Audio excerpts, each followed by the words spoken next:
declarar, eu quero profetizar sobre este lugar, sobre esse ambiente, sobre cada vida que está aqui. Que o Senhor tenha liberdade, que a tua palavra encontre, Senhor, uma terra fértil, que penetre, Senhor, até juntas e medulas, até a divisão da alma e do espírito. Assim como o Senhor disse, assim como o Senhor mostrou, e eu vejo e eu creio pelos olhos da fé, que existem arcanjos aqui preparados, como uma redoma de proteção, posicionados em cada canto deste ambiente.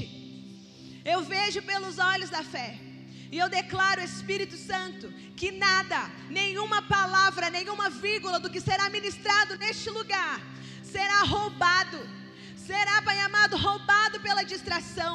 Nós declaramos em nome de Jesus, a sensibilidade, a liberdade do teu Espírito para se mover conforme o teu desejo e a tua vontade.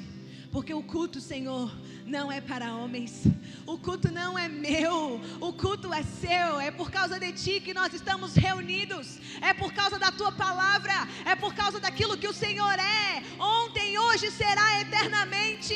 E nós declaramos, Espírito Santo, tenha liberdade neste lugar, tenha liberdade, Pai. Nós te damos liberdade nessa noite em nome de Jesus. Amém. Amém, queridos. Quando eu cheguei aqui, o Senhor me disse, na hora da adoração, vai lá atrás, posiciona 3 pessoas e começa a declarar uma proteção sobre esse ambiente. Existem pessoas que chegaram aqui muito preocupadas, e o Senhor, Ele não trabalha com uma pessoa, o Senhor, Ele trabalha com o seu corpo. E o mais lindo dele trabalhar com o seu corpo é que aqui na casa nós fluímos no profético, mas coletivamente. Então nada flui de uma pessoa. A unidade da fé, de quem estava aqui de manhã ouviu sobre a unidade da fé. É essa mesma unidade da fé que se move neste lugar. Então o Senhor, Ele posicionou através dessa movimentação arcanjos. Não sei se você sabe, mas arcanjos são aqueles que protegem. São aqueles que o Senhor envia para proteger. E existem arcanjos nesse lugar protegendo aquilo que o Senhor vai ministrar na minha e na sua vida. E o Senhor trouxe uma percepção profética de que Ele vai aguçar os nossos ouvidos para ser como o da coruja. Porque a coruja, ela escuta. Deixa eu ver aqui, que encaminharam para mim. Quero falar com precisão aquilo que o Senhor está falando. Ela escuta de uma distância de até 1 quilômetro. E o Senhor, Ele vai ativar as nossas audições nessa noite. Ele vai abrir os nossos ouvidos. Amém? Nós não somos mais escravos do medo. Fala assim para quem está do seu lado: você não é. Com ousadia, uma casa profética. Você não é escravo do medo. Você é filho de Deus. E você vai sair desse lugar nessa noite com essa convicção de que você não é escravo, mas é filho. E filho de um Pai que é eterno, cujo reino é perpétuo e inabalável. Inabalável. Amém? Aplauda o Senhor por isso, amém?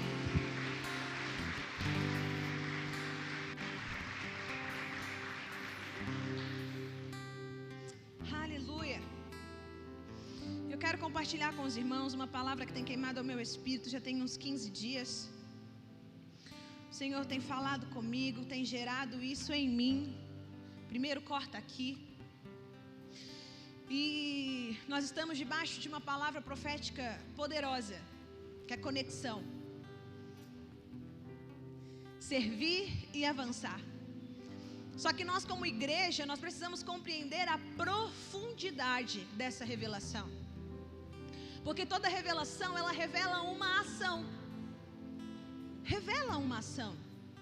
E consequentemente, uma palavra profética, ela nada pode produzir se não houver compromisso e responsabilidade de ambas as partes da aliança.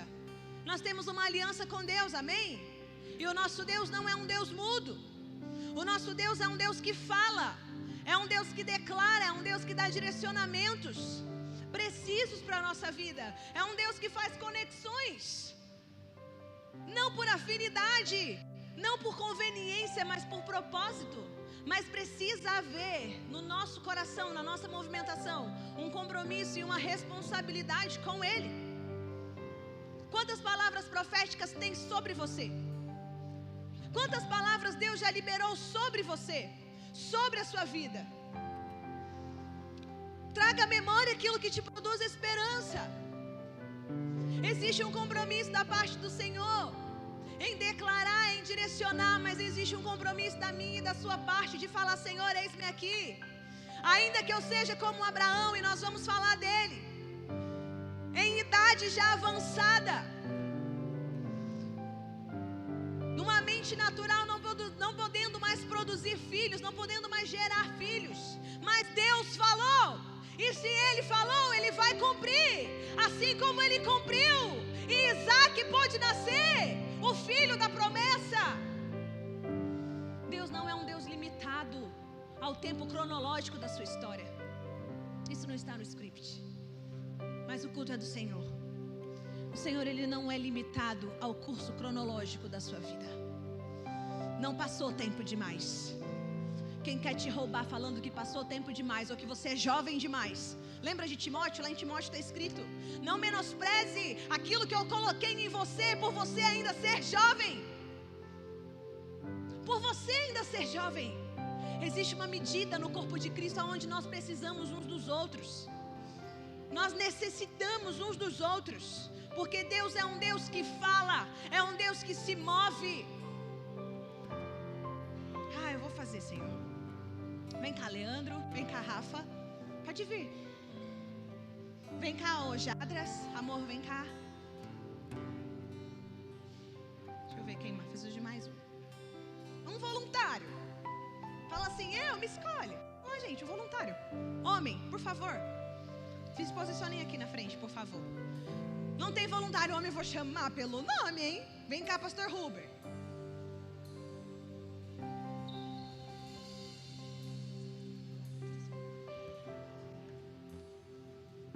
Vocês vão ver a tipificação do que é o corpo de Cristo. 4 homens, 4 idades diferentes, 4 tempos diferentes, mas com um propósito que os une, os guarda e os protege. Sabe por quê? Porque quando um cai, os outros podem até fazer assim, mas segura. Mas segura, mas sustenta, porque existe um propósito que está acima da nossa vida. Muito obrigado, aplauda eles.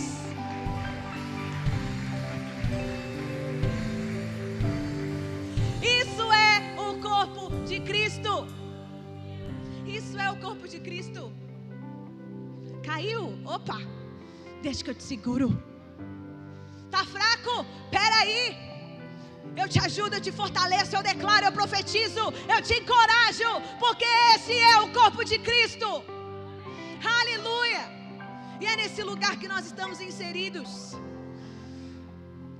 Muitas vezes, queridos, nós nos enxergamos pequenos demais para realizar aquilo que o Senhor tem nos impulsionado a realizar.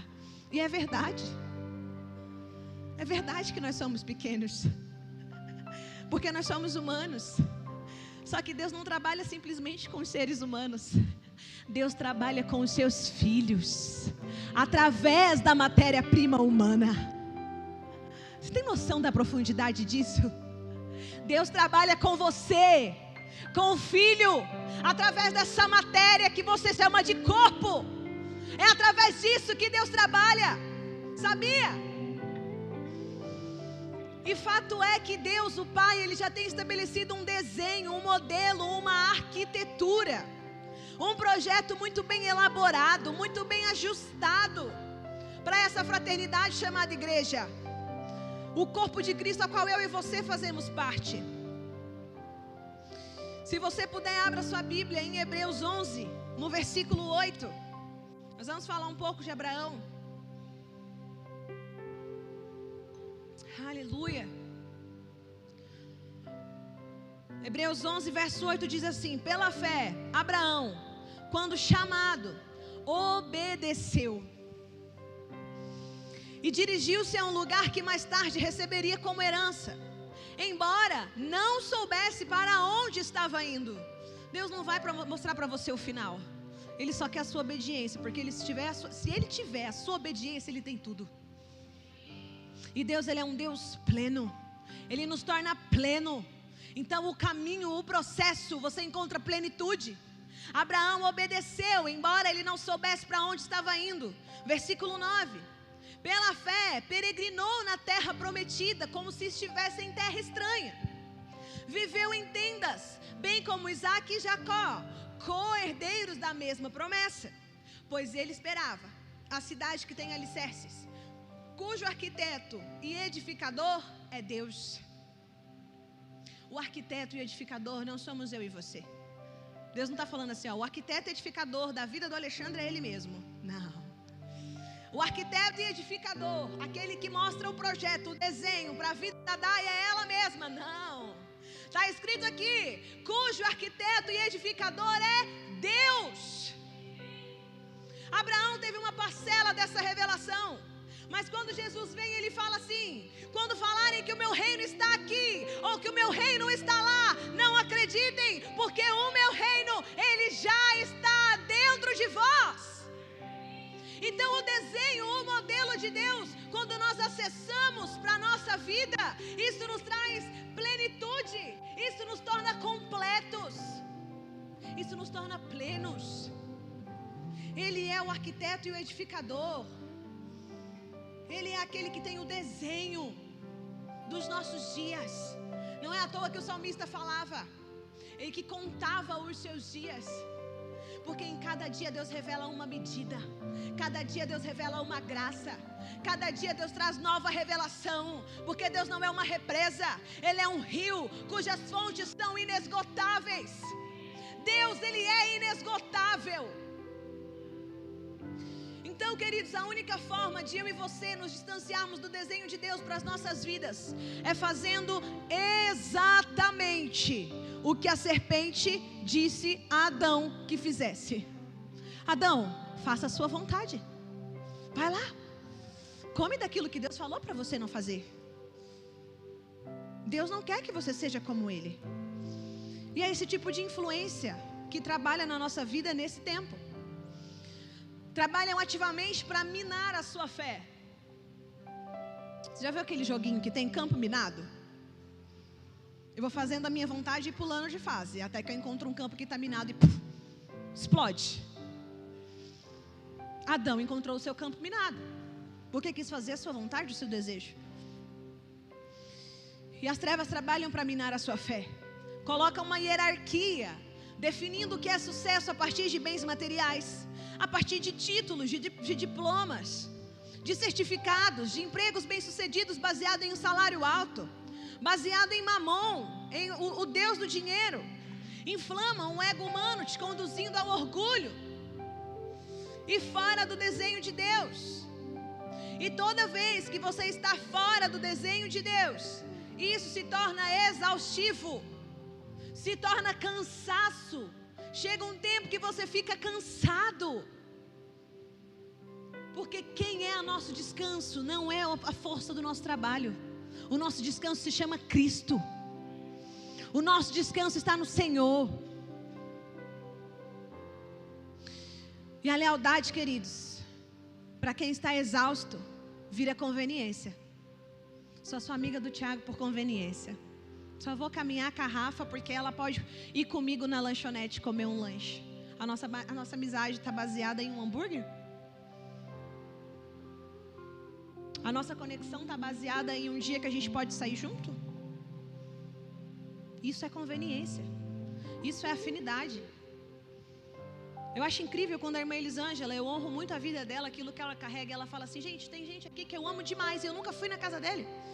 Porque nós não precisamos frequentar as casas uns dos outros para reconhecer a medida, a graça, a potência, o poder que Deus confiou a cada um de nós. Nós nos movemos pelo poder da unidade da fé.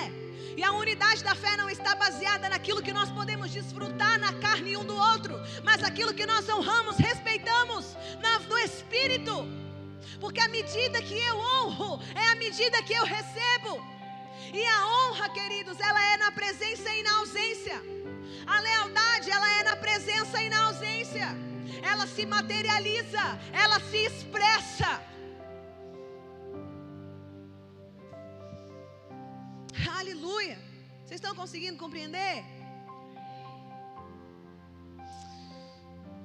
Ah, Jesus. E pessoas que estão fora do desenho de Deus, exaustas, cansadas, ao serem magoadas por conviverem em inconveniência, elas bebem de um veneno mortal para a fé. Você sabia que a mágoa só morre quem bebe dela? A mágoa só mata quem bebe dela. Por isso que aquele que não se magoa é uma semente para a unidade.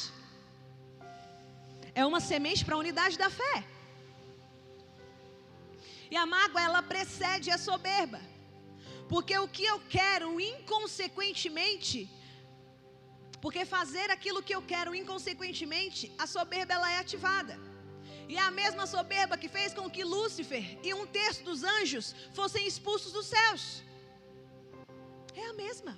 Fiquei magoado com Deus, só me deu 1/3 dos anjos. Agora eu quero ser que nem ele. E Deus fala, Sabe por que ele tem inveja de mim, de você? Porque tudo aquilo que ele queria, Deus consumou na cruz, nos incluindo nessa verdade. A imagem e semelhança dele está sentado do seu lado. A imagem e semelhança de Deus está expressiva na vida em corpo. Por isso que não existe vida, não existe plenitude fora do corpo de Cristo. Não existe. Aleluia. A mesma soberba que fez com que Adão perdesse a intimidade do jardim. Queridos, Deus falava com Adão de dentro para fora. Imagina você pensar e Deus responder. Você pensa e Deus responde. Os profetas do Antigo Testamento queriam muito pensar e Deus responder imediatamente. Mas o Espírito Santo ainda era uma visitação. Mas quando Cristo vem, quando o Espírito vem, Ele passa, Ele restaura aquele ambiente que estava no jardim. E Ele passa a falar comigo e com você novamente no lugar de intimidade, de dentro para fora. De dentro para fora. O nosso Deus não é um Deus mudo. Nós não adoramos estátuas. Nós adoramos a um Deus que fala. Aleluia. Adão perdeu. Adão foi soberbo.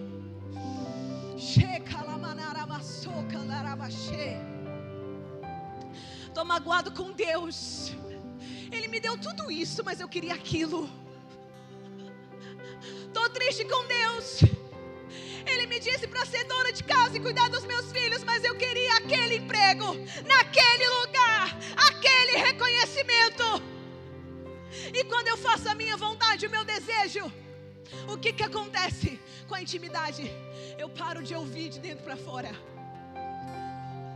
Graças a Deus pelos pais dessa casa. Graças a Deus pelo corpo de Cristo. Porque quando nós estamos nesse lugar querendo fazer o nosso desejo, a nossa vontade, é que o Senhor brada de fora para dentro e fala: você tem um lugar, você tem plenitude, você tem casa, você tem roupa, você tem manto, você tem anel. Para de procurar trapo de imundícia. Para de procurar plenitude nos lugares que eu não te chamei.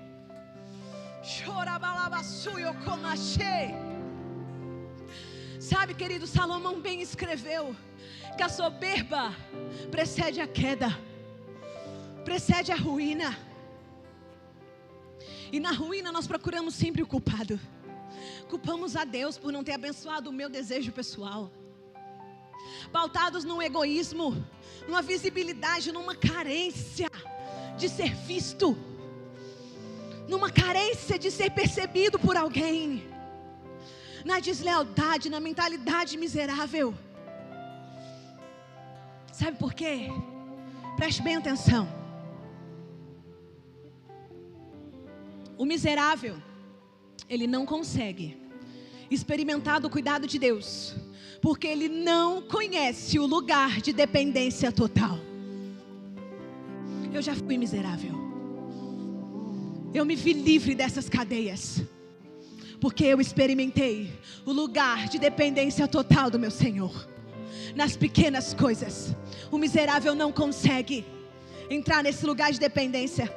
O lugar de nobreza que Jesus, em todo o tempo na sua trajetória, ensinava os seus discípulos com a sua própria vida.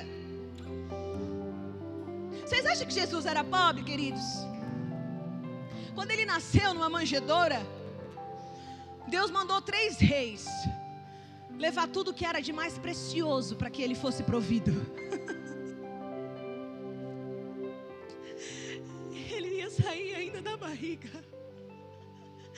Ele ainda era um recém-nascido. E Deus proveu. E Deus proveu.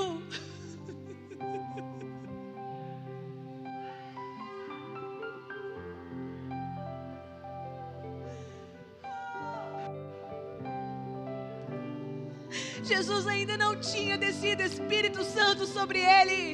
E Deus disse: a mente miserável no meu filho não, porque eu sou o dono de todo ouro, de toda a prata, de todas as coisas. E sabe por que você está aqui hoje? Porque Ele te vestiu, porque Ele te alimentou, porque Ele te deu oxigênio.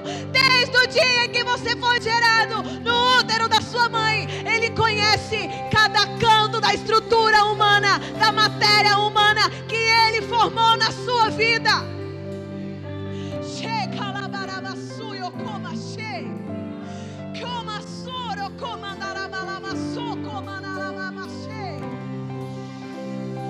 Preciso de papel.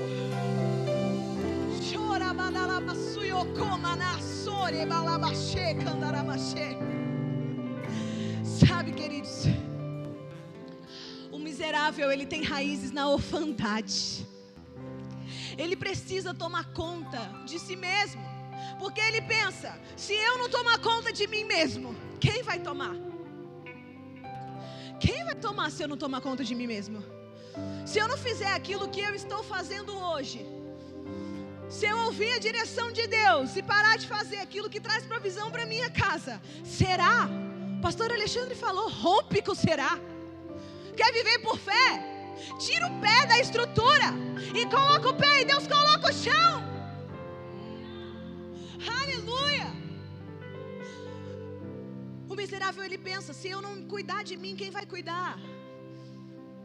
E ele retém até dos seus filhos, da sua esposa, do seu marido. Ele é inconsequente com seus atos, porque o órfão, ele não sabe depender. Ele não sabe depender de ninguém. E também não sabe delegar. Não sabe delegar, porque nunca foi cuidado, nunca foi servido para que isso seja uma verdade na sua vida. Ah, queridos, neste lugar nós somos cuidados. Nessa casa nós somos servidos com amor, com graça. Com amor, com graça, com humildade, com alimento puro, genuíno. Não é pão embolorado. Quantas vezes eu já escutei essa frase? É pão puro que vem do céu e que nos nutre. Deixa isso ser uma verdade no seu espírito. Deixa isso ser uma verdade no seu espírito. Obrigada, amor.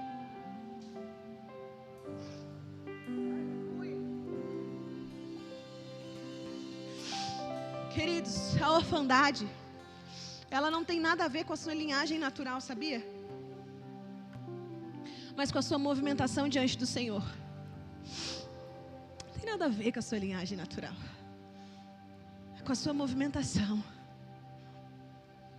Porque o Senhor, Ele restaura todas as coisas. Quando nós aceitamos a Ele, Ele restaura todas as coisas. Todas as coisas. E nos oferece uma paternidade muito além, infinitamente além de tudo que nós experimentamos um dia. Tudo. E o órfão, ele simplesmente não crê que Deus pode supri-lo, que Deus pode provê-lo. E assim o eu, a minha vontade, o meu desejo, aquilo que eu quero, se torna mais importante. Porque um órfão, ele crê que ninguém vê ele como importante. Sabia disso? Um órfão, ele acredita que ninguém vê ele como importante. E Jesus, Ele confrontou essa movimentação em seus discípulos na sua segunda multiplicação. Nós conhecemos a primeira, que alimentou 5.000 homens, fora crianças e mulheres, que um menino disse: estou aqui, tenho 5 pães e alguns peixes, e isso alimentou todos com fartura, e sobraram 12 cestos. Fala para quem está do seu lado assim, fala: sobraram 12 cestos. Deixa ele dormir não, hein? Agora abre Marcos 8 comigo.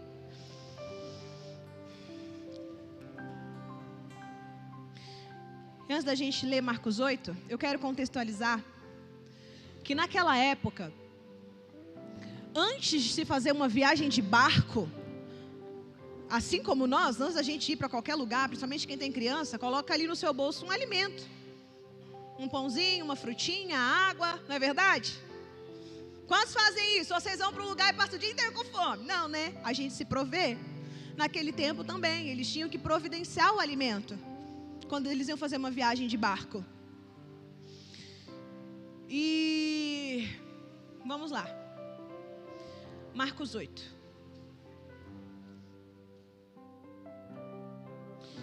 Naqueles dias, outra grande multidão se reuniu. E mais uma vez o povo ficou sem comida.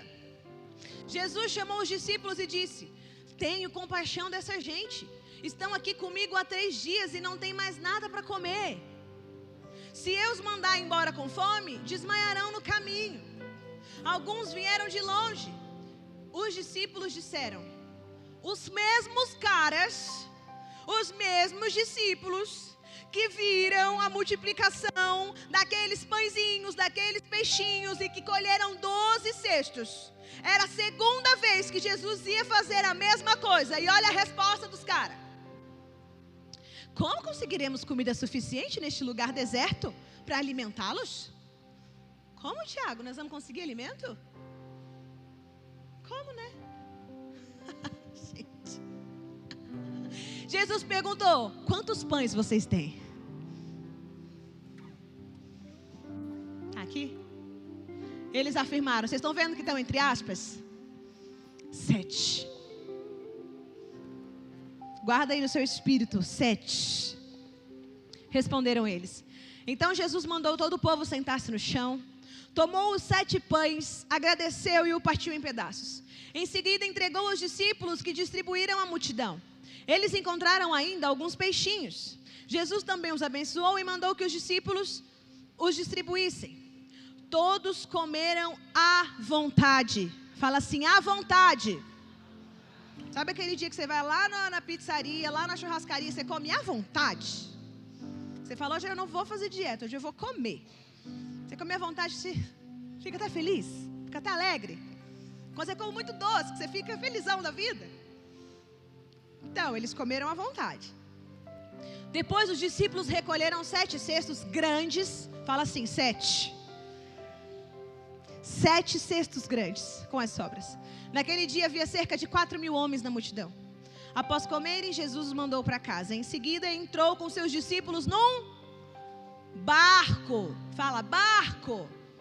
Ou seja, eles estavam ali há 3 dias, mas eles tinham chegado de barco. A multidão foi para casa depois de se alimentar, mas Jesus voltou com os 12 para o barco e atravessou para a região de Dalmanuta. Verso 14. Os discípulos, porém, se esqueceram de levar a comida. Esqueceram dos 7 cestos. Tinham no barco apenas um pão. Quantos eles falaram para Jesus que tinha? E no barco tinha o quê? Um pão. Enquanto atravessavam o mar, Jesus os advertiu: fiquem atentos, tenham cuidado com o fermento dos fariseus e de Herodes. Eu acho que Jesus não falou assim bonzinho como eu falei. Eu acho que Jesus deve ter dado um sacode. Meu lado colérico pensa assim. Os discípulos começaram a discutir entre si porque não tinham trazido pão. Pô, Tiago saiu. Pô, Gabriel, você não trouxe pão, cara. Como que você pegou lá 7 cestos e você esqueceu de trazer para o barco? Raíza, você não lembrou? Vocês podem brigar comigo também, tá? Faz parte da encenação. O que você fez, Daiane? Com seu cesto, você deixou lá. Estamos sem comida. Os discípulos começaram a discutir porque não tinham trazido pão. Ao saber do que estavam falando, Jesus disse: por que vocês discutem sobre a falta de pão? Ainda não sabem ou não entenderam? Seu coração está tão endurecido que não compreendem? Vocês têm olhos, mas não veem? Têm ouvidos, mas não ouvem? Não se lembram de nada? 12, responderam eles. 12, eu acho que o Espírito Santo falou: vocês outrora colheram 12 cestos, e porque a miséria, a mente miserável roubou vocês, vocês só conseguiram colher 7, e ainda esqueceram no lugar aonde aconteceu a multiplicação. Está vendo o que a miséria faz comigo e com você? Deus tem muito mais, mas nós retemos aquilo que nós deveríamos entregar. Nós escondemos aquilo que nós deveríamos expor. Ah, meu Deus. E eles falam 12. E quando repartiu os 7 pães entre os 4.000, quantos cestos grandes, cheios de sobra, recolheram?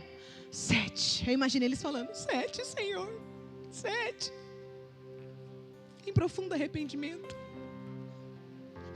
E vocês ainda não entendem? Perguntou Jesus. Queridos, Jesus estava ensinando aquela galera toda que servir era a única forma de ativar a fé. Nós somos a matéria que vai servir uns aos outros e a fé vai ser expressada. A fé, ela confrontou a orfandade de autossuprimento dos 5 homens que conspiraram. Eram 12, certo? Então eu creio que entre eles falaram assim: ô Gabriel, você vai dar o seu pão? Jesus quer o pão, você vai dar o seu? Você vai dar o seu, Raíssa? Você vai dar o seu, Felipe? Ah lá, o Felipe disse que não vai dar. O Gabriel não sabe. Então dos 12, 7 falaram assim: não, nós vamos entregar o nosso pão. E eu acho particularmente que Tomé e Judas estavam lá falando que não ia dar o pão. Particular, tá, gente? A fé confrontou, queridos, a mentalidade miserável e a orfandade de autossuprimento daqueles 5 homens que conspiraram, que duvidaram, aqueles que viram a multiplicação. A fé é o que nos faz avançar, e tudo que Deus precisa é de uma matéria-prima, e é o que eu e você temos em mão hoje e agora. Deus quer te ensinar a governar pela fé, é pela fé. Nós temos olhos, mas não vemos? Ouvidos, mas não ouvimos? Não, nós temos o Espírito. Hoje nós temos o Espírito dentro da nossa vida, habitando, falando o tempo inteiro. E quando a Bíblia diz que Ele tem ciúmes de nós, isso é uma verdade. O Espírito Santo tem ciúmes de você. Quando você decide fazer aquilo que Ele não mandou você fazer. Nós vemos que aqui havia um pão no barco. Então não tinha só 7, tinha 8. Tinha 8 pães lá dentro do barco. Mas só 7 falaram: eu vou dar. E os outros 5 falaram: vamos guardar esse aqui. Aí eu lembro do Judas lá. Pra que derramar esse óleo tão caro que podia dar para os pobres? Nos pés de Jesus. Ah, Judas, se você soubesse quem é que estava lavando, quem eram os pés que estava sendo lavado, você ia dizer: não, Senhor, deixa eu lavar também, com as minhas lágrimas.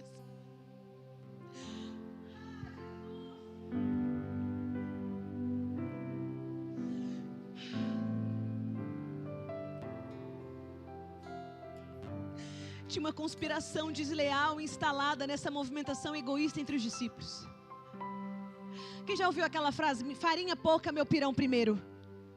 Só eu? Farinha pouca, meu pirão primeiro. Mas alguém já ouviu? Bom, agora você já ouviu.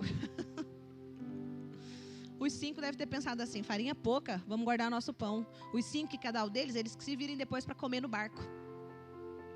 Uma conspiração desleal, uma movimentação egoísta, onde a força do meu braço esconde o que eu tenho medo de faltar. O medo de não ser cuidado. Lembra do miserável? Que ele não se permite ser cuidado, ser provido. Mas nada podemos esconder do Senhor. Ele conhece toda a nossa movimentação. Ele sabe o que você está pensando agora. Ele sabe. Ele sabe quando você vem para o culto com a intenção de adorar, Quando você vem para o culto com a intenção de permitir que Ele fale com você. E quando você vem para o culto falando, mais um dia, mais um culto, mais uma vez, vou lá sentar na cadeira e ouvir uma palavra. Vou fazer a minha parte. Deus não quer você nesse lugar que ouve, mas não ouve. Tem ouvido, mas não ouve. Tem olhos, mas não vê. Tem entendimento, mas não penetra nada no seu espírito. Lembra da ativação dos ouvidos a 1 quilômetro de distância? Da precisão, do efatá. Abram-se os ouvidos, abram-se os olhos, abram-se o entendimento, para compreender a libertação que o Senhor quer produzir de dentro para fora, na minha e na sua vida. Deus não é um Deus de medo, Ele é um Deus de ousadia e de poder. A escassez não é um lugar de filhos. A escassez não é um lugar de filhos. Eu e o meu marido, no final do ano, nós levamos um calote de uma obra que nós tínhamos feito. E na semana das primícias, nós não tínhamos nada para pagar as nossas contas em janeiro. Tínhamos apenas alguns centavinhos lá algum dinheirinho lá na conta. Deus disse: essa é a sua primícia. A gente não sabia o dia do amanhã. A gente não sabia como a gente ia pagar a nossa casa, que era financiada. A gente não sabia como que a gente ia fazer. Mas a gente sabia quem estava falando e que Deus ia prover. Sabe o que aconteceu? Nós vamos com toda a alegria. Entregamos tudo que a gente tinha com as nossas filhas. Elas vieram felizes, alegres, contentes. Na mesma semana, o Senhor trouxe para minha casa a provisão do alimento. O Senhor pagou as minhas contas. O Senhor trouxe trabalho para o Alexandre escolher o que ele ia trabalhar. Sabe por quê, queridos? Com tudo que você faz para as pessoas, como se fosse ao Senhor. O Alexandre trabalhou até o último dia naquela casa para entregar, como se fosse ao Senhor. O Senhor, Ele provê, porque a escassez não é um lugar de filhos. Mas Deus se move por fé. Deus precisa de uma matéria-prima. Deus precisa que você acredite, que você seja ousado. Deus não precisa de nada, Deus quer. Porque Ele é Deus e Ele é pleno e completo. Mas Ele quer que você seja ousado. Ele quer que você se mova em fé. De fé em fé, de fé em fé. E a fé destrava todas as outras coisas nas nossas vidas. E a conspiração da mentalidade miserável que se movia entre os discípulos impediu que a bênção sacudida, recalcada e transbordante chegasse na vida deles. Foi tanto assim que eles esqueceram o saco de pão. Quando você vai na padaria, a mulher não pega e coloca lá os pão. E ela não faz assim, dá uma sacudida para caber mais dentro. A bênção sacudida, recalcada. Quanto você quer? 8, mas Deus vai lá e coloca mais 8. Transbordante. Aí Deus fala: peraí, cabe mais, deixa eu transbordar isso aqui. Você está entendendo? Que quando você se move em fé, a bênção, ela é recalcada, sacudida e transbordante sobre a sua vida.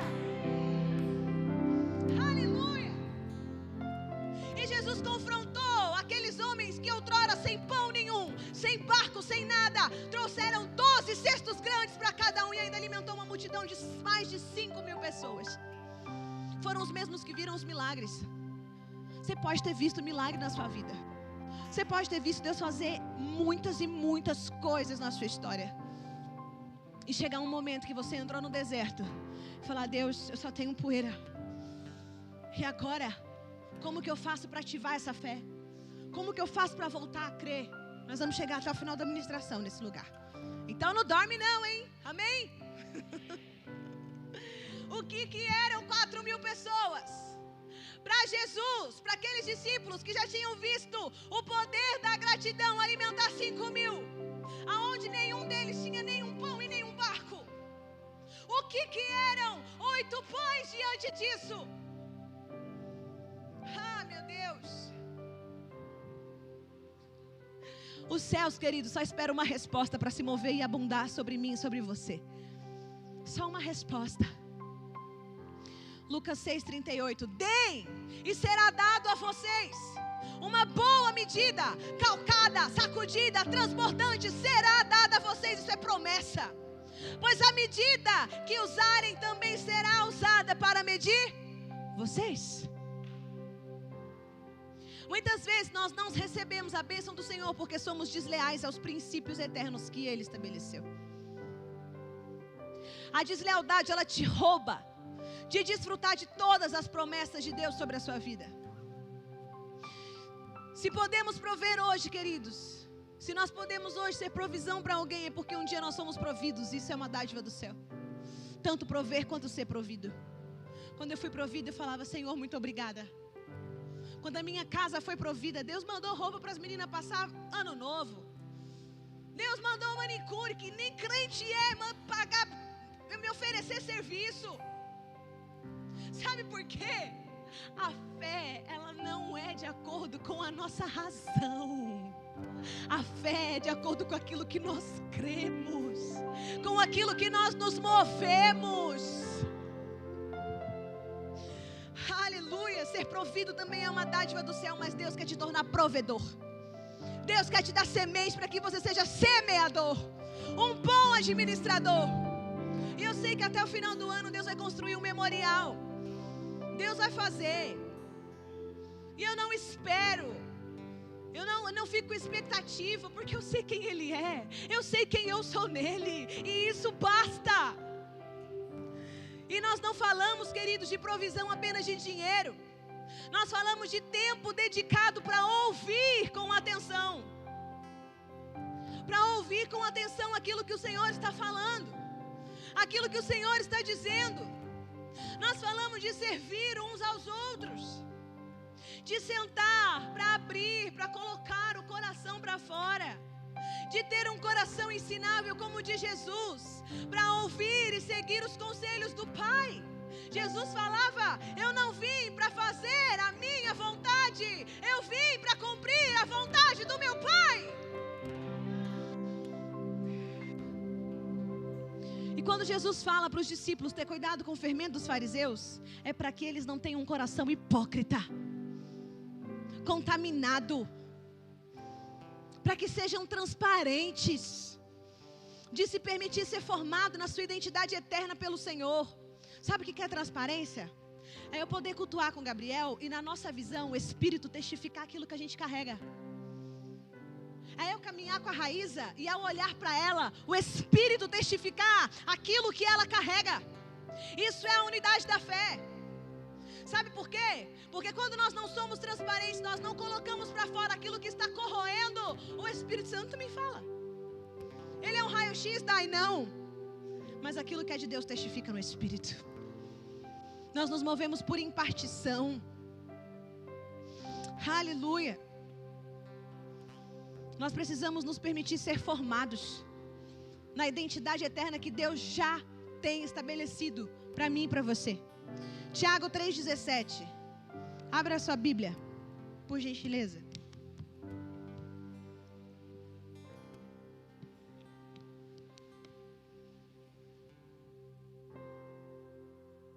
Vamos ler juntos? Coloca de pé para você ler comigo. Eu não estou acabando, tá? Não vai lá beber água agora, não.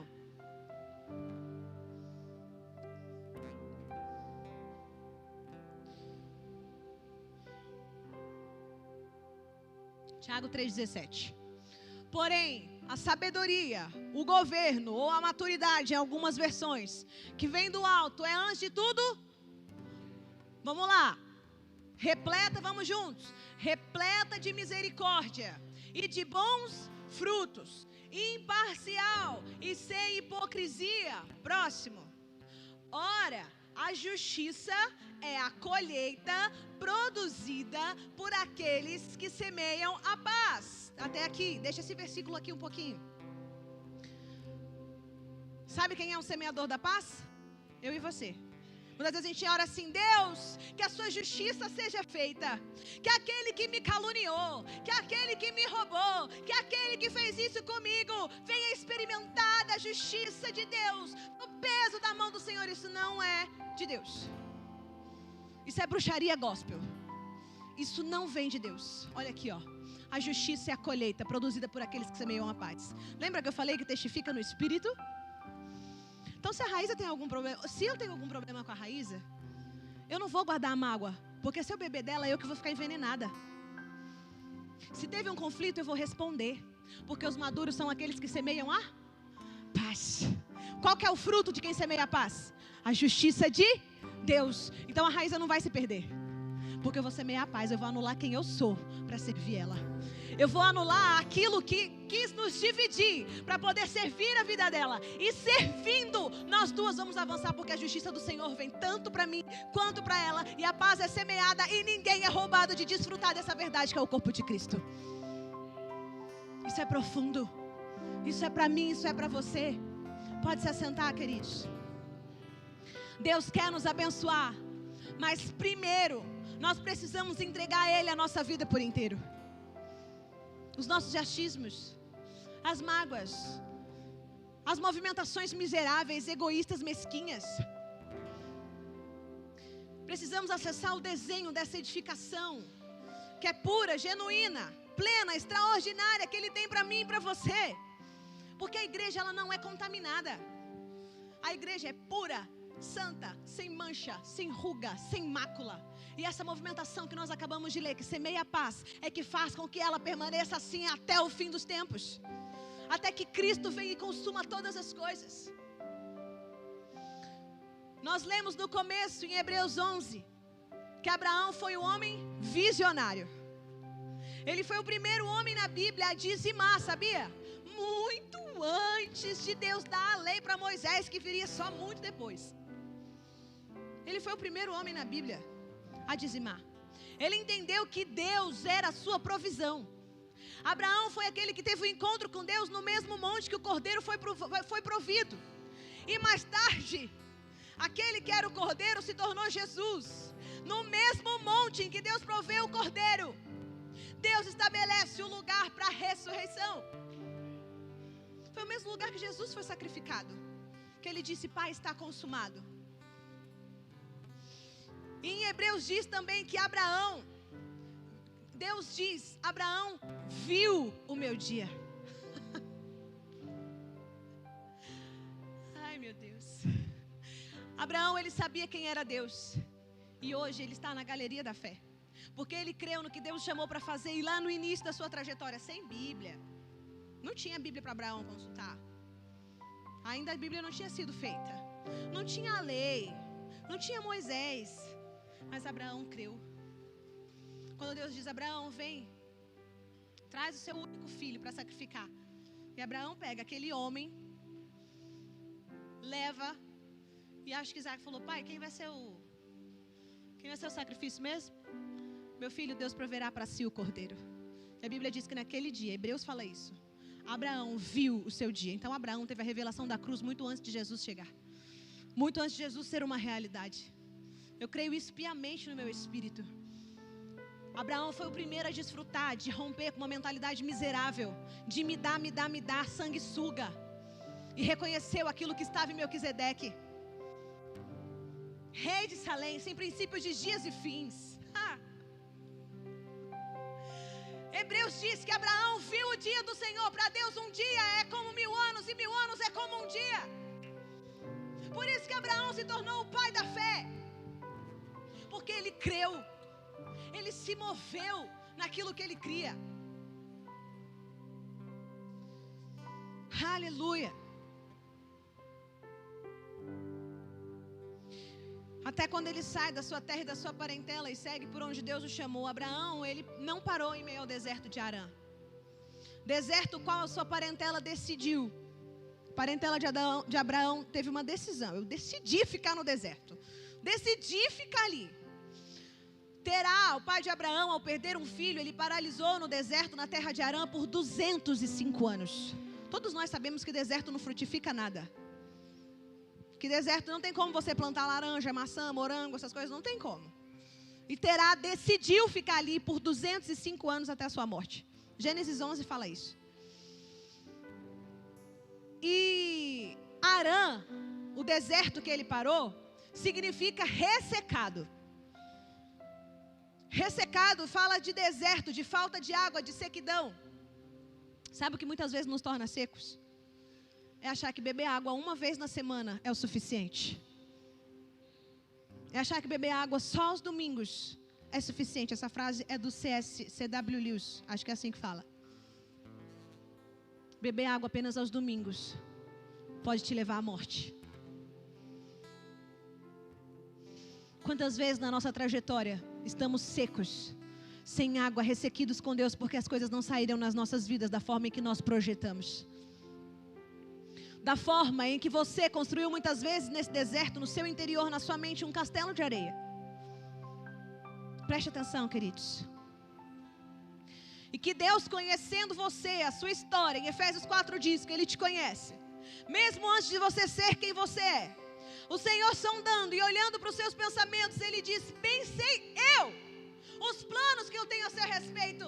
E são planos de te dar um futuro e uma esperança. Mas você está querendo, você quer sair do deserto? Quer sair da terra de Arã? Quer sacudir a poeira e falar: Deus, até aqui eu tive um momento com você, mas eu não vou morrer nesse deserto. Eu vou me mover de fé em fé. Eu vou depender de você. Eu vou parar de ficar cansado por causa da força do meu braço.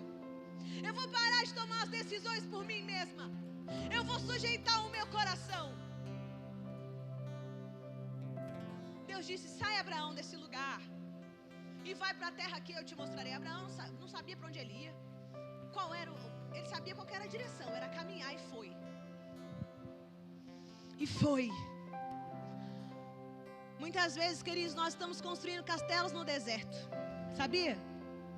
Ressequido de uma fase da nossa história. Sabia que a fase que você passou no deserto não determina quem você é? Não determina que você vai parar ali? Não determina que você vai morrer ali? Porque um lugar de escassez não é um lugar de filho, mas deserto é lugar de revelação. E Deus está bradando no nosso interior, através do Espírito Santo: eu tenho mais, infinitamente mais do que você pede, do que você pensa. Mas a limitação, a autossuficiência não te permite acessar esse lugar. Na Bíblia tem um exemplo de uma pessoa que era descendência de Abraão, Jacó. Quantas promessas nós falamos aqui que Abraão conquistou? Porque ele viu o dia do Senhor, que ele se moveu por fé. Abraão, Isaac, Jacó. Vamos falar de Jacó. Então perpetuou por 3 gerações. Ele era a continuidade daquilo que Deus havia prometido.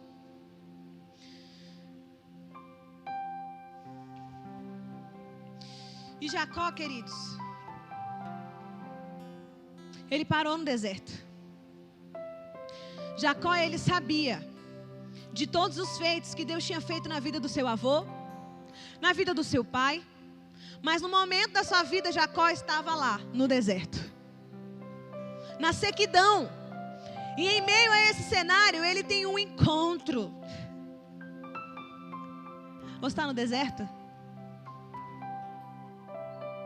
Deus te trouxe aqui para ter um encontro com Ele. Qual é o deserto que você está? Deus te trouxe aqui para te falar: um dia só para beber água não é o suficiente. Eu te trouxe aqui para te dar um encontro. Eu quero ativar a intimidade que foi perdida no meio desse deserto. Eu ouço o Espírito Santo dizer: eu quero ativar a voz profética que morreu na sequidão da sua história. Eu quero tornar a existência o desenho que eu estabeleci, as promessas que eu prometi para você, desde quando você ainda era um menino. Eu ouço o Espírito dizer: desde quando os seus ossos ainda estavam sendo formados. Eu estou pronto, filho. Eu estou pronto para trazer a existência. Eu só quero uma resposta sua. Eu só quero você falar: você, Senhor, é a água que ao beber eu nunca mais vou ter sede.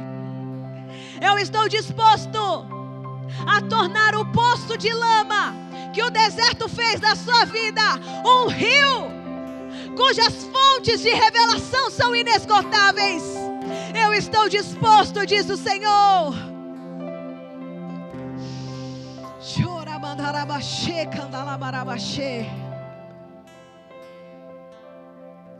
Gênesis 28 diz que em meio ao deserto, Jacó descansou a sua cabeça sobre uma pedra.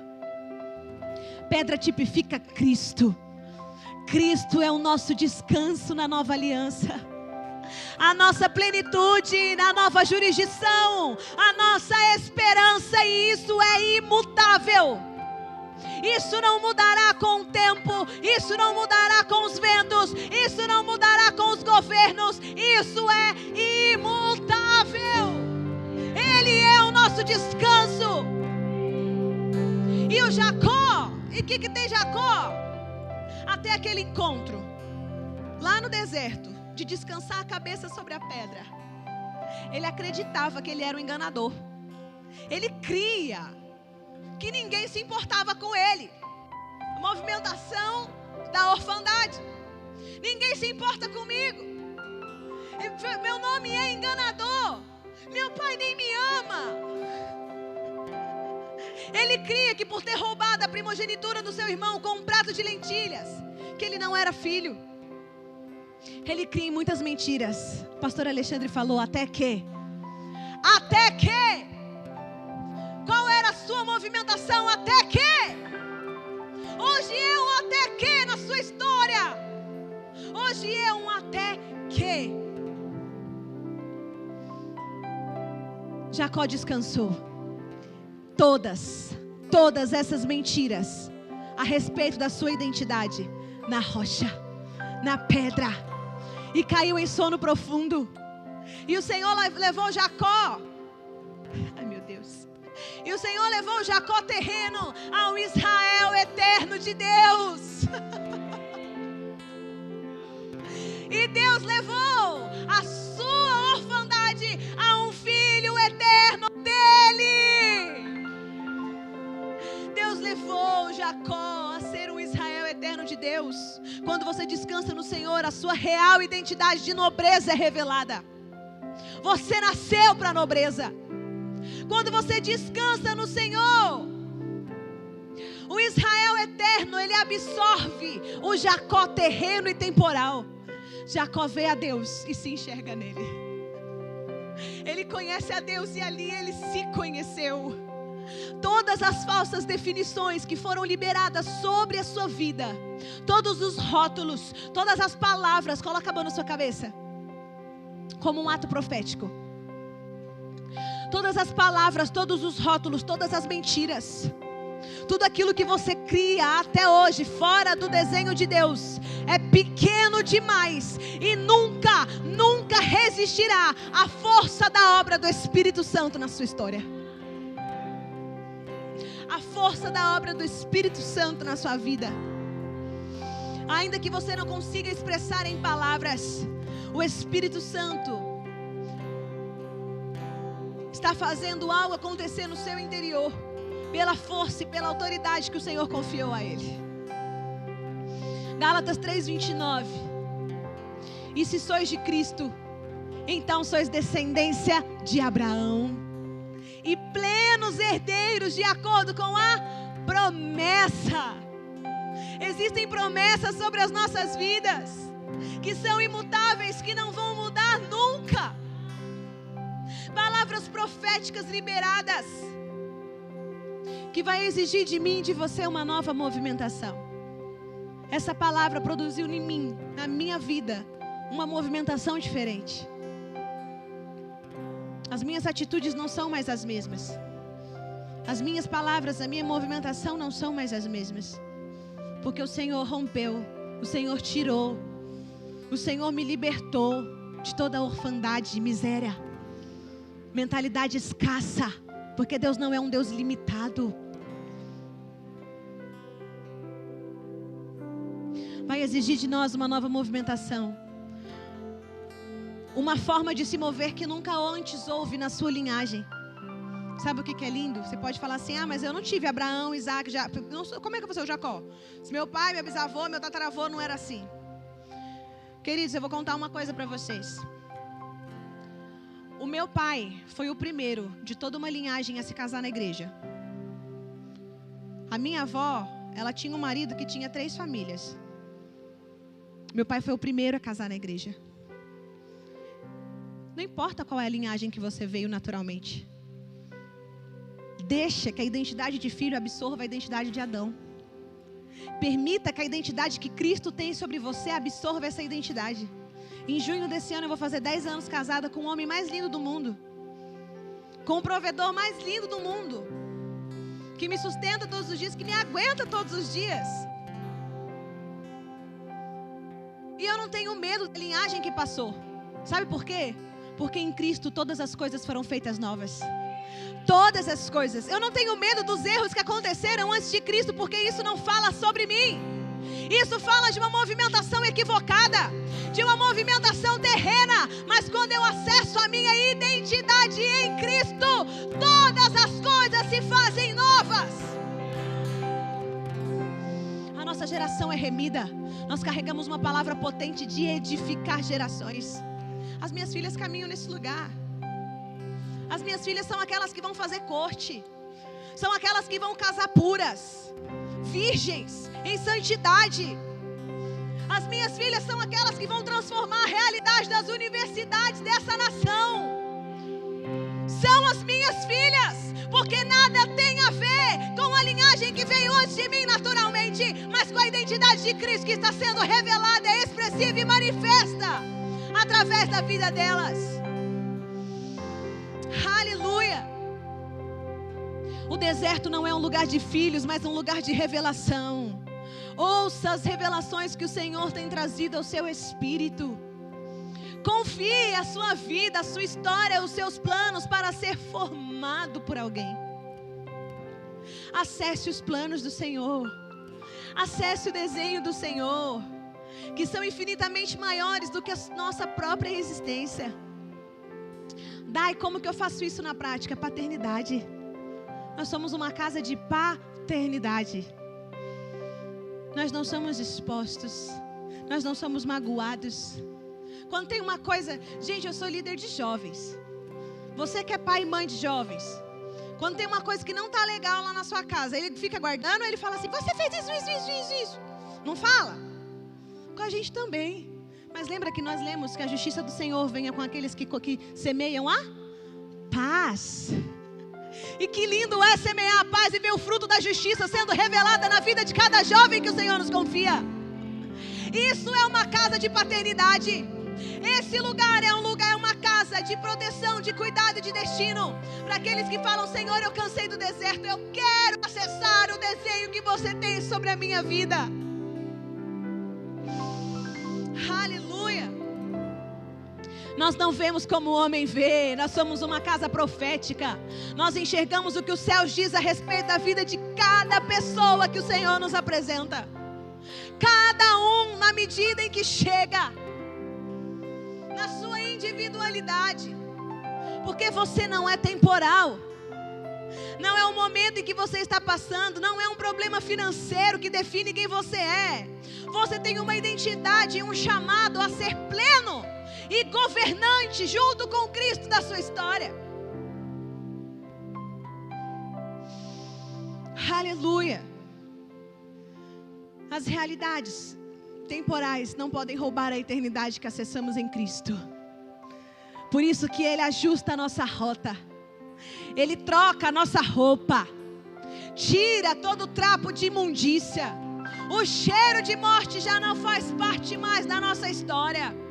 A poeira do deserto Ele tira e nos veste de justiça, de paz, de mansidão e de humildade, de domínio próprio. E esse caminho passa pela cruz.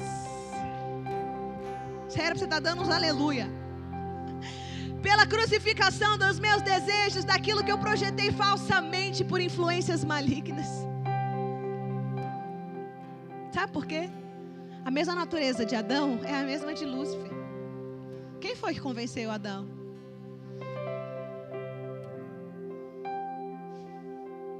A cruz é o caminho aberto e acessível que nos conduz ao poder da ressurreição e do privilégio de sermos filhos. Privilégio de sermos filhos. Pessoas que já foram crucificadas com Cristo não exigem mais um lugar de justificação. O lugar da última palavra. Ah, é, Raíza? Você não concorda comigo? Então agora você vai ter que me ouvir. Não. Pessoas crucificadas. Permite que o Senhor justifique. Permite que o Senhor faça a reconciliação. Não divide. Não quer ser aquele que tem razão. Para que o outro seja exposto. Mas abre mão da sua razão para que o outro seja protegido. Pessoas que foram crucificadas se movimentam dessa forma. Para servir o outro. Abre mão de estar certo. É pacificador. É um semeador da paz para que a justiça do Senhor seja vista na vida do outro. Nós não temos, queridos, o poder de justificar a nós mesmos. Nós abrimos mão dessa reputação para que nada mais sobre em nós a não ser Cristo. Essa é a sabedoria do céu que contrapõe toda a orfandade.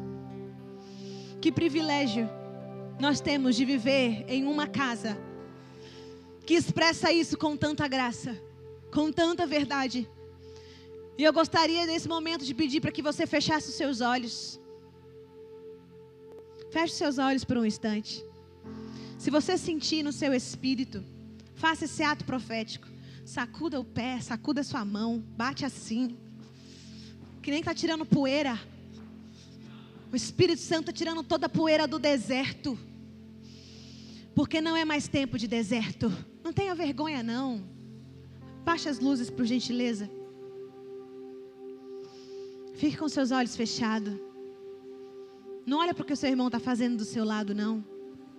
Sacode o pé, sacode a mão, sacode a cabeça e fala: poeira do deserto aqui não. Até que Cristo fosse revelado na minha vida eu te aceitava. Agora você não tem mais lugar na minha vida. Porque Ele me deu uma roupa nova. Ele me deu um anel. Ele tirou todo o cheiro de morte que possuía na minha vida. Ele trouxe ao meu espírito esperança. Não é mais tempo de deserto, é tempo de revelação. De tomar uma atitude. Deus quer uma atitude sua. Ele quer nessa noite trocar as suas vestes. Quer te dar uma nova roupa, um traje real de humildade. Um anel de governo, de filho amado. Um selo do Espírito sobre a sua vida. Um lugar de autoridade. Se renda nessa noite. Permita que o Senhor fale ao seu coração nesse momento. Antes de nós ceiarmos. Eu não sei se você percebeu, mas Jesus, em toda a sua movimentação, Ele queria mostrar para os 12, não aquele que ia enganá-lo, não aquele que ia vendê-lo, mas Ele queria mostrar para os 12 que havia um caminho de esperança, que havia um lugar de plenitude, que havia um lugar de reconciliação. Ele queria mostrar para os 12 que o deserto era apenas um lugar de revelação. Que muitas vezes a voz do Senhor que foi silenciada e eles reteram o pão. Muitas vezes eles não conseguiram discernir os ambientes e se moveram de forma equivocada, mas o Senhor sempre deu a oportunidade deles se reconciliarem. O que Jesus perguntou para eles?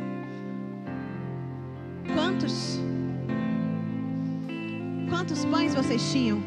8. Quando vocês não tinham nada, quantos pães, quantos cestos vocês recolheram? 12. Você pode não ter nada hoje. E o Senhor fazer de uma forma sobrenatural. Abundar, revelação, fundamento, precisão sobre a sua história. E você pode escolher: não, Senhor, eu vou ficar com o meu pão. Eu vou comer o bolor. Eu vou guardá-lo. Porque ninguém nunca me ouviu. Ninguém nunca se importou comigo. Não é para este lugar que eu te chamei, diz o Senhor.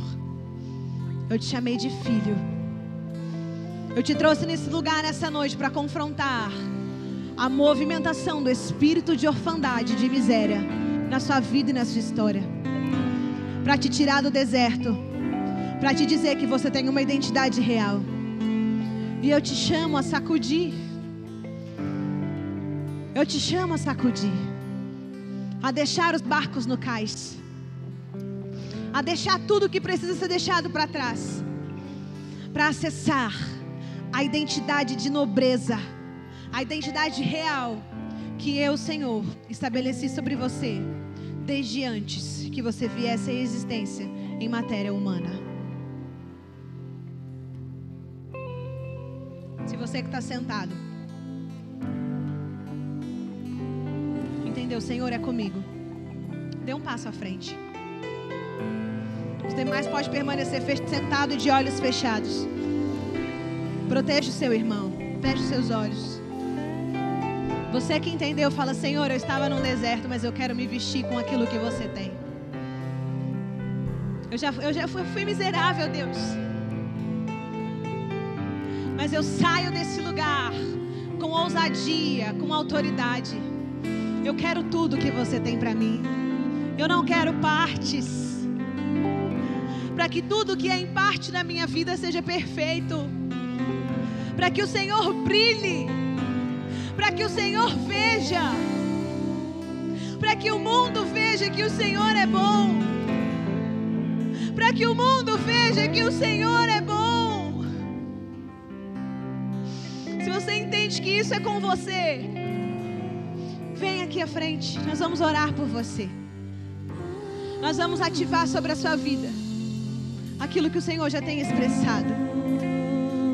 Sabe, muitas vezes o orgulho nos rouba de fazer atos proféticos como esse. Mas a fé, ela exige uma ousadia. A fé exige de mim e de você uma ousadia para acessar esse lugar de filho. Enquanto nós vamos ministrar, se você quiser vir à frente, nós vamos orar por você.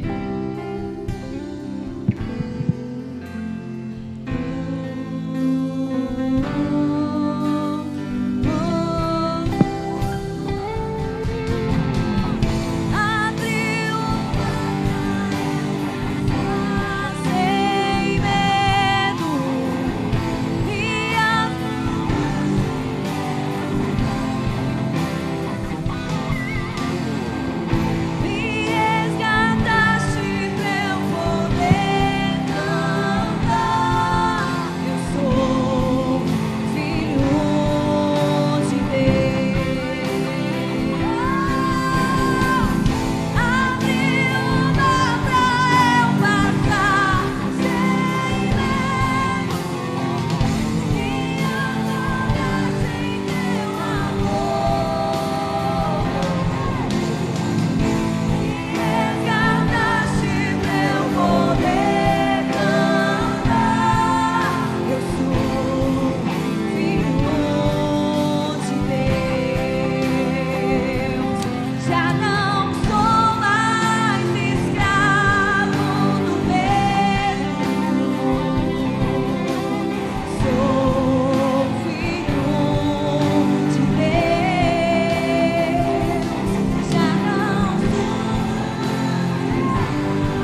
meu irmão.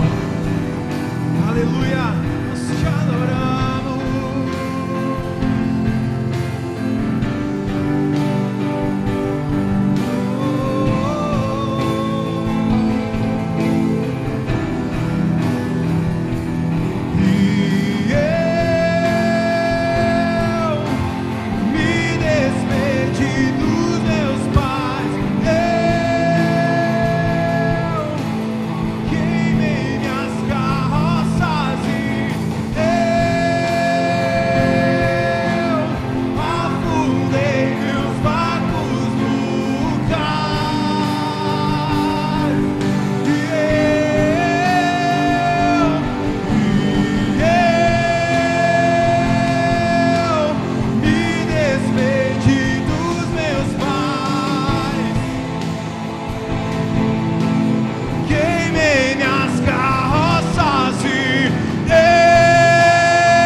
Sandálias, disse: vai.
Aleluia.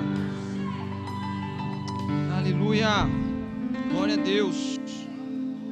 Ramachere mandalamas. Sabe, irmãos, estamos em uma noite de ceia, uma noite de celebração, uma noite de rendição ao Senhor. Não perca as oportunidades. Existem noites marcantes aonde nós, através do nosso posicionamento, a nossa vida é transformada. Então, quando existem ambientes como esse, não fique com medo, se lance, se entregue. Amém? Nós vamos participar deste momento da ceia. E entenda, irmãos, a ceia é um ambiente de proteção, é um ambiente onde traz vida para nós, não nos traz condenação. 1 Coríntios 11, 23, o apóstolo Paulo fala: pois eu recebi do Senhor o que também vos entreguei, que o Senhor Jesus, na noite em que foi traído, tomou o pão e logo após haver dado graças, o partiu e disse: isto é o meu corpo que é dado por vós, fazei isto em memória de mim. Do mesmo modo, depois de comer, ele tomou o cálice e declarou: este cálice é a nova aliança no meu sangue, fazei isso todas as vezes que o beberdes em memória de mim. Portanto, todas as vezes que comerdes deste pão e beberdes deste cálice, proclamais a morte do Senhor até que ele venha. Por este motivo, quem come do pão ou bebe do cálice do Senhor indignamente será culpado de pecar contra o corpo e o sangue do Senhor. Examine, pois, cada um a si próprio, e desta maneira coma do pão e beba do cálice. Amém? Irmãos, a ceia, ela é inclusiva. A ceia é para todos. O apóstolo Paulo, ele fala aqui, para nós entendermos, a igreja de Corinto, ela fazia o seguinte: aquelas pessoas que poderiam trazer comida, elas traziam, só que elas comiam aquilo que elas traziam, e aquelas pessoas que não tinham nada ficavam sem participar. Por isso, irmãos, a religião tem tratado muitas das vezes a ceia como uma forma errada. Às vezes fala assim: ah, você pecou, você não pode participar da ceia. Irmãos, a ceia é um lugar de inclusão. A ceia é um lugar que nos traz vida. Nós precisamos, sim, nós reconhecemos que nós somos falhos, mas a morte do Senhor Jesus na cruz nos tornou inclusivo na sua família. Então a ceia do Senhor é para todos, todos nós podemos participar da ceia. Então não fique de fora. O Senhor permite que você participe, porque isso nos traz vida. Amém? Vamos orar. Pai amado, em nome de Jesus, nós celebramos com muita alegria, porque hoje nós podemos fazer parte da Tua família.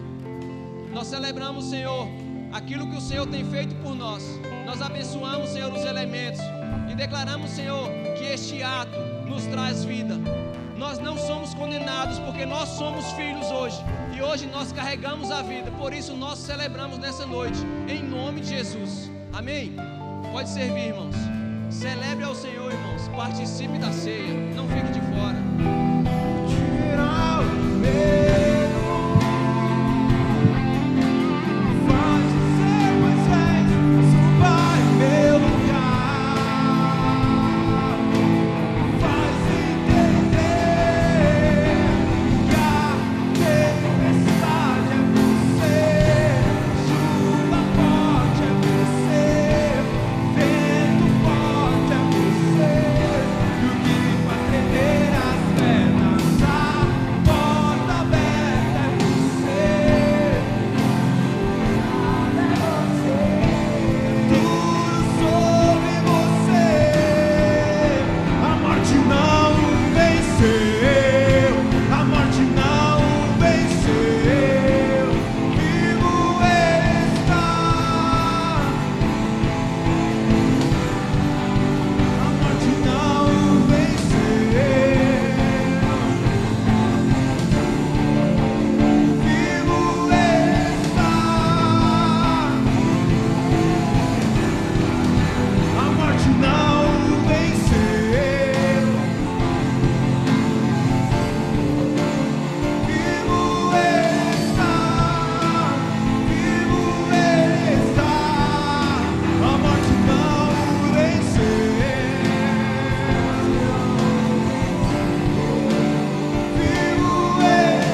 Deus. Todos pegaram, irmãos? Tem alguém sem? Se tiver alguém sem, levanta a mão aí. Amém. Todos pegaram. Então, participe, irmãos, deste momento como um ato profético, que a partir de hoje a sua vida será transformada. Amém? Você não está saindo deste culto da mesma maneira que você entrou. Glória a Deus. Pode comer do pão e beber do cálice.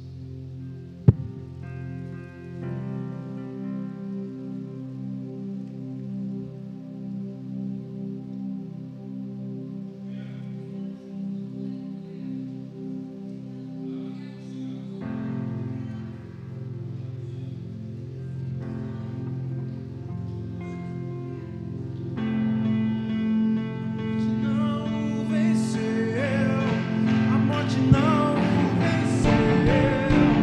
Vivo ele está, vivo ele está.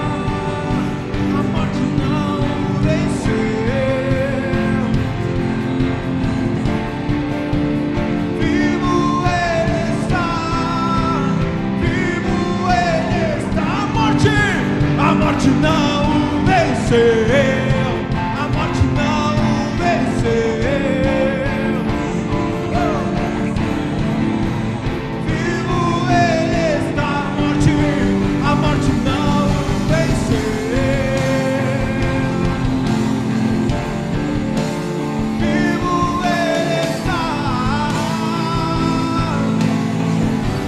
Porque ele vive. Posso ver o amanhã. Porque ele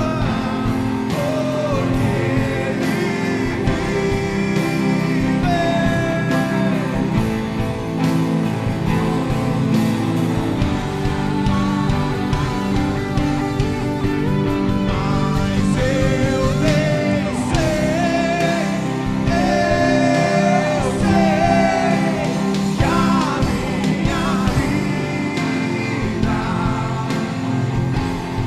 vida está nas mãos do meu